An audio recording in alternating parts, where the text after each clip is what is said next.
உங்ககிட்ட இருந்து எடுத்த இந்த கிட்னியை திரும்ப உள்ளே வச்சு கிட்னி தெரியா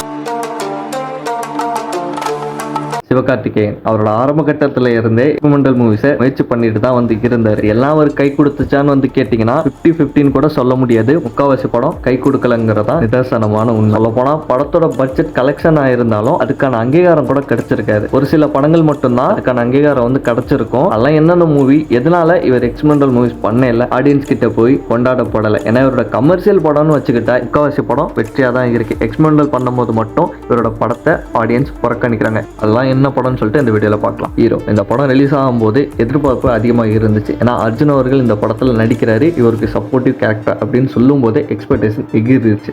அர்ஜுன் அவர்கள் கொடுத்த அந்த ஒரு கேரக்டர் ரைட்டிங்க்கு ஒரு நல்ல இன்னொரு டெப்த்தை கொடுத்துருந்தா படம் மிகப்பெரிய அளவில் ஹிட் ஆகிருக்கும். எப்படின்னா அர்ஜுன் அவர்களே வந்து அவருக்குன்னு செல்ஃபாக லெக்கை வந்து ஆர்டிஃபிஷியலாக உருவாக்குற மாதிரி இருந்து அதை வச்சு ஒரு சூப்பர் ஹீரோ பவர் யூஸ் பண்ணுற மாதிரி இருந்துச்சுன்னா இனிமேல் நல்லா இருந்திருக்கும். ஆனால் அவர் தான் இந்த படத்தோட ஹீரோவை மாறிடுவார். அதை பண்ணியிருந்துருக்கணும். அந்த மிஸ்டேக் தான் இந்த படத்தை மொத்தமாக மாற்றிடுச்சு. அதை தாண்டி இந்த படத்தோட கதை உண்மையிலே நல்லா இருந்துச்சு. ஆனால் ஆடியன்ஸ் அக்செப்ட் பண்ணலை. ஏன்னா எக்ஸ்பெரிமெண்டல் பண்ணும்போது கொஞ்சம் கவனமாக வந்து இருக்கணும். இந்த படத்தில் லேக் வந்து இருந்துச்சு. சேம் டைம் ஸ்க்ரீன் பிளே வந்து அந்த அளவுக்கு கிரிப்ஸாக வந்து இல்லை. அது டேரக்டே வந்து ஒத்துக்கிட்டார். இன்னொரு முக்கியமான ரீசன் படத்தை சூப்பர் ஹீரோ படம் லெவலுக்கு வந்து புஷ் பண்ணாங்க. ஒரு நல்ல கதை இருந்தும் நல்ல ப்ரொடக்ஷன் சைடு இருந்தும் அந்த ஒரு சான்ஸை வந்து பயங்கரமாக மிஸ் பண்ணிட்டாங்கன்னு தான் வந்து சொல்லுவேன். இந்த படம் ஹிட்டாக இருந்துச்சுன்னா நிறைய சூப்பர் ஹீரோ மூவிஸ் வந்திருக்கும். கலெக்ஷனே எடுத்திருந்தாலும் திருப்பி எத்தனை பேர் பார்த்துருப்பீங்கன்னு கூட தெரியல. வான் கராத்தே இந்த படத்தோட கதையே கொஞ்சம் வித்தியாசமாக தான் இருந்துச்சு. படத்தோட ஆரம்பத்திலே கதையை வந்து சொல்லிடுவாங்க. ஆனால் அந்த பீட்டர் யார், அவங்க கூட எந்தெந்த ஃப்ரெண்ட்ஸ்லாம் சேர்ந்து இந்த ஒரு போட்டியில் ஜெயிக்க போகிறாங்க அப்படிங்கிறதான் படத்தோட கதை. நல்ல கதையை கொண்டு போயிட்டு இடையில லவ் படம் மாதிரி மாற்றி ரொம்பவே வந்து ஜவ் மாதிரி இழுத்துருப்பாங்க. அந்த டயத்தில் அந்த காமெடி சீன்ஸ், அந்த சாங்ஸ் எல்லாமே நல்லா இருந்தாலும் சாங்ஸை கூட இப்போ கேட்கலாம். பட் அந்த காமெடி சீன்ஸ்லாம் வந்து இப்போ திரும்பி பார்க்கல போர் அடிக்கும். ஒரு நல்ல எக்ஸ்பெரிமெண்டல் மூவியை இந்த ஒரு விஷயம் கெடுத்துருச்சுன்னா ஈஸியாக வந்து சொல்லிடலாம். அது மட்டும் இல்லை, படத்தில் நிறைய சீன்ஸை ஆர்டிஃபிஷியலாக திணிச்சிருப்பாங்க இவருக்குன்னு. அது பார்க்குறவங்களுக்கு ஈஸியாக வந்து தெரிஞ்சிருக்கும். படத்தோட கிளைமேக்ஸும் அண்ட் ஸ்டார்டிங்கும் நல்லா இருந்தாலும் இவங்க இந்த படத்தை ஜவு மாதிரி இழுத்து இவருக்கு ஏற்ற மாதிரியான கமர்ஷியல் எலமெண்ட்ஸை நிறையா வந்து ஆட் பண்ணியிருந்திருப்பாங்க. என்ன தான் எக்ஸ்பெரிமெண்டல் படம் பண்ண போகிறோம் அப்படிங்கிற போது அதுக்கான ஃபுல் பொட்டன்ஷியலை விட்டுறணும். இந்த மாதிரி கமர்ஷியல் எலமெண்ட்ஸை ஆட் பண்ணாலும் அதுக்கான வேல்யூ வந்து குறையும். அதான் இந்த படத்தை முக்கியமாக பாதிச்சிருச்சு. பிரமோ இந்த படத்தையும் மோஸ்ட்லி படம் ரிலீஸ் ஆகல எல்லாருமே கொண்டாடி இருப்பாங்க.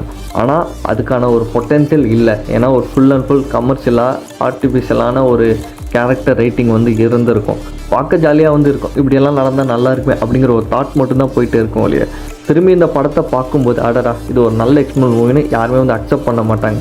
பட் அவருடைய எஃபோர்ட் வந்து பயங்கரமாக வந்து இருக்கும். ஒரு பொண்ணு மாதிரி கெட்டப் போட்டு ஃபுல் அண்ட் லென்த்தியாக நடிக்கிறதுலாம் வந்து கஷ்டம். அதில் ஆக்ஷன் சீக்வன்ஸ்லாம் வச்சு நல்ல ரைட்டிங் வந்து கொடுத்துருப்பாங்க.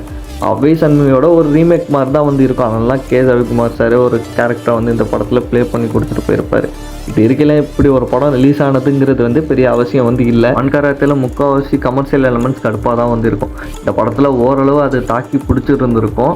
இவங்க எக்ஸ்பெரிமெண்டல் பண்ணும்போது இந்த மாதிரி ஒரு லேடி கட்டப் அப்படிங்கன்னு வச்சு கொண்டு வரையில பழைய படத்தில் பார்த்த கதை தான் அதை வித்தியாசமாக வச்சு கொண்டு வந்திருக்கலாம். அதுவும் இல்லை. அதனால தான் எக்ஸ்பெரிமெண்டலே பண்ணாலும் அதுக்கான பொட்டன்ஷியல் இல்லாத படமாக மாறி. ஃப்ரெண்ட்ஸ் இவர் நடித்த எக்ஸ்பெரிமெண்டலே ஒன் ஆஃப் த பீக் மூவினா இதுதான். பாராட்டலை. எல்லா கேரக்டருமே ஆர்டிஃபிஷியலாக இருக்கும். என்னடா பண்ணி வச்சுருக்கீங்க படத்தை அப்படிங்கிற மாதிரி தோணும். காமெடி சீன்ஸ்லாம் எதுவுமே வந்து ஒட்டாது. மதராசப்பட்டினத்தில் ஒரு ஃபாரினருக்கும் ஒரு தமிழனுக்கும் இருக்கிற ஒரு ரிலேஷன்ஷிப்பை அழகாக வந்து காமிச்சிட்டு வந்திருப்பாங்க. படத்தில் அது செட் ஆகாமல் ஆர்டிஃபிஷியலாக இருந்த ஒரு ரீசனால் படத்தோட கேரக்டருக்கு எந்த ஒரு ரைட்டிங்கும் ப்ராப்பராக இல்லாதனால படம் பார்க்குறவங்களுக்கு ஆடியன்ஸுக்கு யாருக்குமே இந்த படம் வந்து செட் ஆகலை. அதுக்கு சதாருங்கிற ஒரு குவாலிட்டியான படத்துக்கு ஆப்போசிட்டாக ரிலீஸ் ஆச்சு. இதுவும் ஒரு காரணம். இது வச்சு இவரோட கேரியரில் எக்ஸ்பெரிமெண்டல் பண்ணி பிடிக்காத படங்கள் பர்சனலாக எனக்கு. இப்போ டாக்டர்னு வந்து எடுத்துக்கையில் இவர் எக்ஸ்பெரிமெண்ட் பண்ணதில் ஃபஸ்ட்டு படம் ரொம்ப பிடிச்சதுன்னா இதுதான். இந்த படம் ரிலீஸ் ஆகி 100 crores வந்து கலெக்ஷன் பண்ணிச்சு. அதுக்கான ஒர்த்தியான படமாகவும் இருந்துச்சு. படத்தோட மெயின் கேரக்டர் ரொம்பவே பேச மாட்டார். ஆனால் அவர் சுற்றி நடக்கிற எல்லா விஷயமே வந்து காமெடியாக தான் வந்து இருக்கும். ஆனால் அவர் சீரியஸாக தான் வந்து இருப்பார். சொல்லப்போனால் அந்த இடமே சீரியஸாக தான் வந்து இருக்கும். டார்க் காமெடியெல்லாம் யூஸ் பண்ணியிருந்திருப்பாங்க. முக்கியமாக படத்தில் ஜேர்னல் ஷிஃப்ட் ஆகிருக்கும். அதனால தான் இந்த படம் எக்ஸ்பெரிமெண்டல்னு சொல்கிறேன். அதை தாண்டி இப்போ நான் சொன்னதும் அடிஷ்னலாக வந்து இருக்கும். ஏன்னா இந்த படத்தை மோஸ்ட்லி யாரும் எக்ஸ்பெரிமெண்டல் வந்து பார்க்க மாட்டாங்க.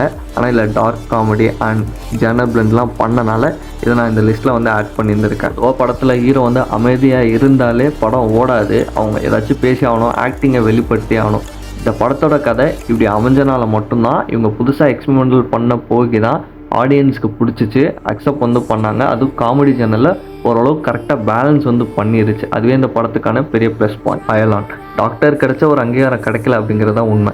ஏலியனை பார்க்கும்போது பொம்மை படம் பார்க்குற மாதிரி இருக்குதுன்னு சொன்னவங்க தான் அதிகம். மோஸ்ட்லி அவங்க இந்த படத்தை பார்த்துருக்கவே மாட்டாங்கன்னு நினைக்கிறேன். பார்த்துருந்தா கூட ஓரளவு நல்லா இருக்குது அப்படிங்கிற மாதிரி சொல்லுவாங்களோ என்னப்போ.